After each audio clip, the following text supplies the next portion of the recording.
Hola querido, bienvenido de nuevo a este seminario. Hoy hablaremos del tercer principio. Predica para el ser humano, pero para el ser humano como un todo. Tú no puedes separar al ser humano. Mira, el ser humano tiene una cabeza donde genera sus pensamientos, tiene un corazón donde genera sus emociones y tiene el cuerpo que lo mueve para todo lado. Si tú quieres alcanzar al ser humano completo, tienes que trabajar con el sermón en su cabeza, en su corazón y en su cuerpo. ¿Pero cómo así? Te voy a explicar. Cuando tú abres la palabra de Dios para predicar,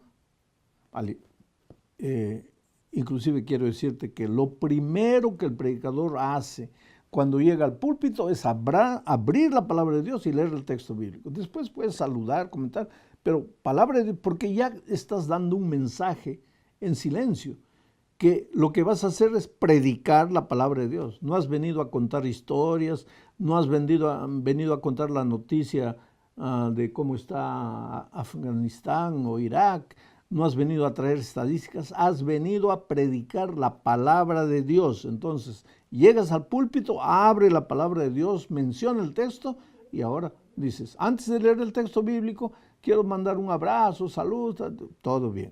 Y después entra al desarrollo del texto bíblico.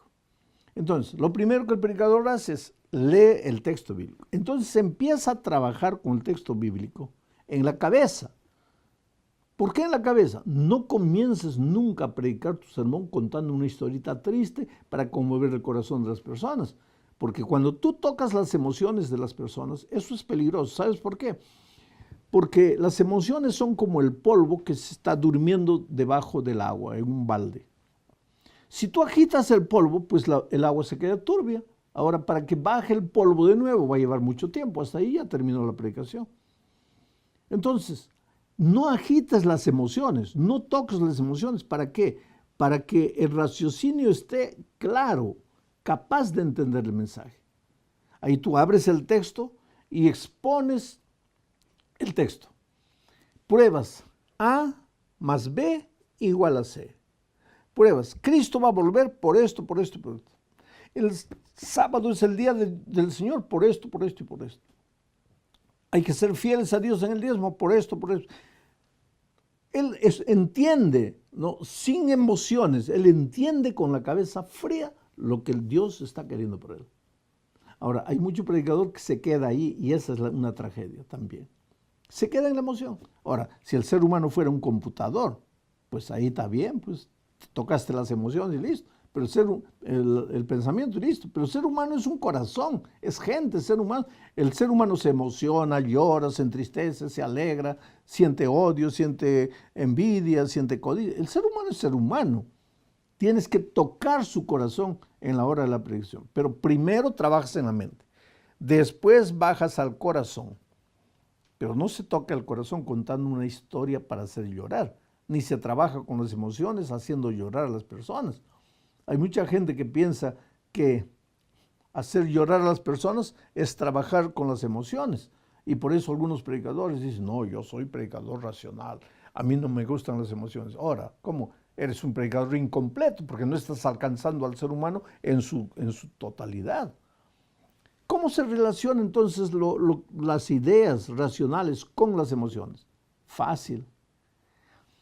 El ser humano tiene que entender, bueno, ya entendí que el sábado es el día del Señor, pero ahora quiero entender, ¿por qué voy a guardar el sábado? Porque las emociones son poderosas, querido. Mira, tú no te has casado con la mujer que tu cabeza te ha dicho que te cases. Tú te has casado con la mujer que tu corazón dijo que te cases. Tú no compras el carro que tu cabeza dice que es el mejor, tú compras el carro que tu gusto, tu corazón dice que debes comprar. El ser humano es movido a emociones. Entonces, una cosa es el concepto teórico, ya me gustó, pero listo. Ahora, si yo quiero hacer de ese concepto parte de mi vida, ahí tengo que entrar en las emociones. ¿Y cómo se hace eso? Se relaciona el concepto con las necesidades básicas del ser humano. Porque todo ser humano tiene necesidades básicas. Por ejemplo, todo ser humano tiene el complejo de culpa, necesidad de perdón. Todos, todos. El que no pecó. Todos pecamos y estamos destituidos de la gloria de Dios. ¿Quieres un ejemplo? Dile al que está a tu lado, seriamente, míralo a los ojos, dile, mira, después de la reunión quiero hablar contigo. Después obsérvalo, se le acabó el día. El pobre comienza a ponerse nervioso, pero ¿qué me querrá decir? ¿Qué habré hecho? ¿Qué habré dicho? No dijo nada, no hizo nada. Pero ese es el complejo de culpa que todos cargamos en la vida. Los psicólogos le llaman culpa existencial, culpa de haber nacido, culpa de estar vivos, de estar en esta tierra.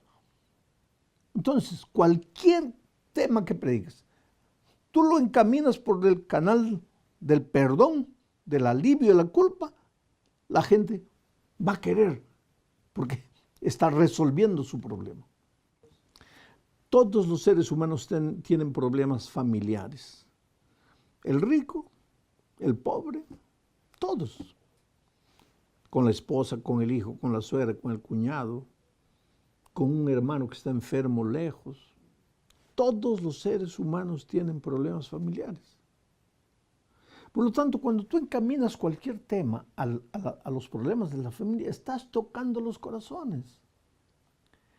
Todos los seres humanos tienen problemas de soledad, ¿sabes? El rico y el pobre en algún momento se sienten solos, se sienten usados, se sienten abandonados. Si tú encaminas el mensaje al problema de la soledad, vas a tocar el corazón. Todos los seres humanos tienen problemas financieros, el rico y el pobre. ¿Cuál es el problema financiero del rico? Está preocupado porque el dólar está cayendo, está preocupado porque la bolsa de valores está cayendo. ¿Y cuál es el problema financiero del pobre? No tiene para pagar el alquiler de la casa. Todos tenemos problemas. Entonces, no importa el tema que tú tengas, muestra, Dios a través de este tema quiere ayudarte, a ti que estás triste, a ti que estás solo.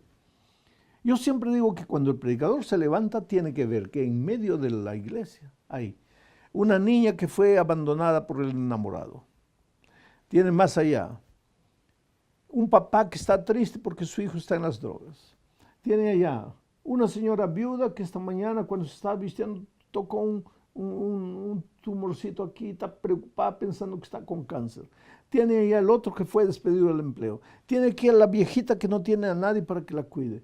Tiene aquí el otro que va a pagar el lunes el alquiler y no tiene dinero. Ahora yo me levanto para predicar. ¿Qué es lo que tengo que decir para cada uno?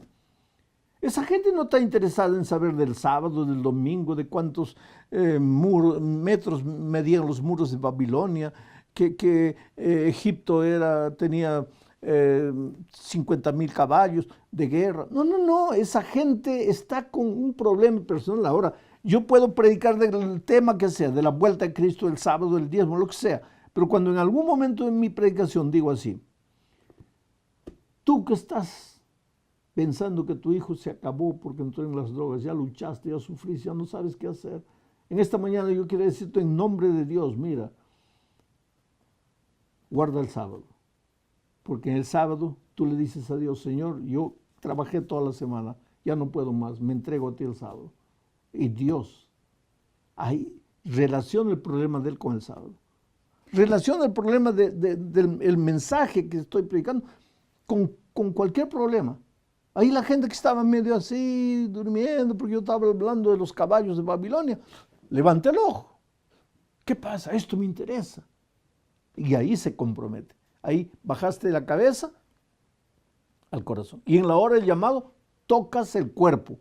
Ahora voy a hablar, cuando hable del llamado, voy a hablar de cómo involucrar el cuerpo del ser humano en la predicación también. Que Dios te bendiga.